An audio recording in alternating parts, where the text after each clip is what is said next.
out there that aren't being picked up, but clearly we're at a relatively low level of infection at the moment. The other thing we're doing, since we started doing mass testing in the community, we're testing more and more people week by week, even with the problems we've been talking about here. Mid-June, 100,000 people, 100,000 tests a day were being processed. We're now testing close to 190,000 on average. And when you take that into account, the rise doesn't seem so sharp. It's still going up, but not as sharply as it seems to from the daily figures we do get. Really interesting. So you said there 190,000 tests a day. The Prime Minister said 320,000 to Prime Minister's question. So clear that up for us. He did. So the testing system, there's actually 4 parts to it. And the figure he was quoting was capacity, and that's for all types of tests, including the antibody test, which looks at if you've had the virus in the past, not whether you have it today.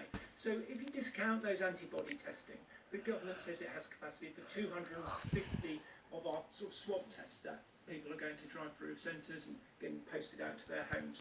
So they say capacity is at 250, but they're only achieving 190,000 tests a day. So for some reason, they're not achieving what they say the capacity is. Now that 190,000 tests a day is, as I mentioned, quite a big rise since previous months. But people are still finding it hard to get a test. They go onto the website and they're told either they have to travel some distance or there's no test available. And we've been told that the lab just simply cannot process anymore. Even though they say there's more capacity, they can't process anymore. Here they come.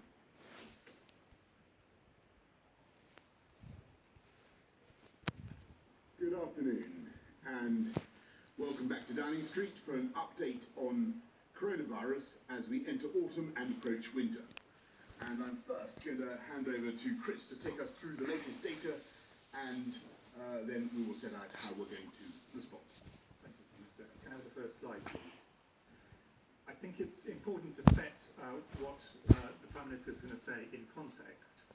So we're just going to run through some of the recent data from the UK and from England. And we're starting off with the overall rates in terms of confirmed cases. Going back to April, when we had very high numbers, the numbers came right down. But as you can see on this graph, the numbers are now going up, and going up really much more rapidly over the last few days. Next slide, please.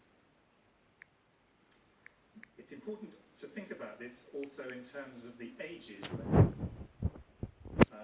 There's some very good news in this, and that's the bottom of this graph. And what that shows is that in older people and in the younger children, the rates remain really quite flat. But in some age groups, the rates are now going up really quite sharply. At the top of this graph, we have the rates in people aged 20 to 29 in the light green, and then 30 to 39 in the yellow numbers. But what you can also see is some rapid upticks elsewhere, and in particular the light blue, which is quite a broad age band of 10 to 19. I'll come back to that number later. Next slide, please. And looking at the test positivity rate, so this is the proportion of tests done that turn out to be positive. These are following exactly the same pattern. And that's important because that makes clear this is not just because of increased testing, but this is actually a real phenomenon where the number of the cases are going up. Next slide, please. In this slide, we have split out the various ages from 11 to 21 years old. And in the bottom 2 lines, what you have is people in dark blue, 11 to 14, and in the orange, 15 to 16. And in those groups, as you can see, the rates of increase have been very small indeed. But if you look at the group who are 17 to 18 in the olive colour, and 19 to 21 in the magenta colour, both of those have gone up really quite steeply since the middle of August. Next slide, please. Alicia. And again, exactly the same pattern is seen if you see the test positivity. So this is not an effect of greater testing in these groups.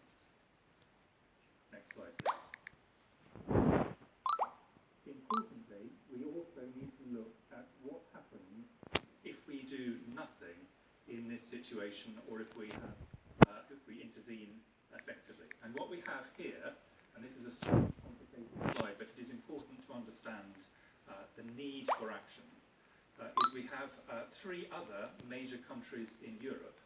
And what we've done is we moved the timelines so that, for example, France, which is in red, and the UK, which is in blue, we've moved the timelines so that the UK's graph is brought 4 weeks forward so that it overlies the French graph. And what you can see is we're following a pattern extremely similar to what France followed. And as you can see, in France, that rate has continued to go up. And the same is true in Spain. But also, you can see, and this is an example from Belgium, in Belgium, the same sort of graph was happening. Initially, a rate went up quite sharply in the way that it has here in the UK, but then they took decisive action, and at that point, the rate stabilised and, in fact, then subsequently began to come gradually down. So this is a clear indication that if you act rapidly and decisively when these changes are happening, there is a reasonable chance or a good chance of bringing the rates back down under control. Next slide, please.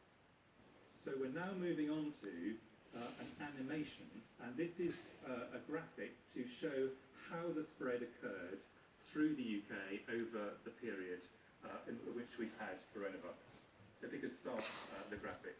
And what this has is lots of hexagons, each one of them being numbers of cases, and the lighter the number, the smaller the number, and then they get darker. And these are the data for England. There would be something very similar for Scotland, Wales, and Northern Ireland. And as you can see, through March and through April, the graphs just get darker and darker across the whole country.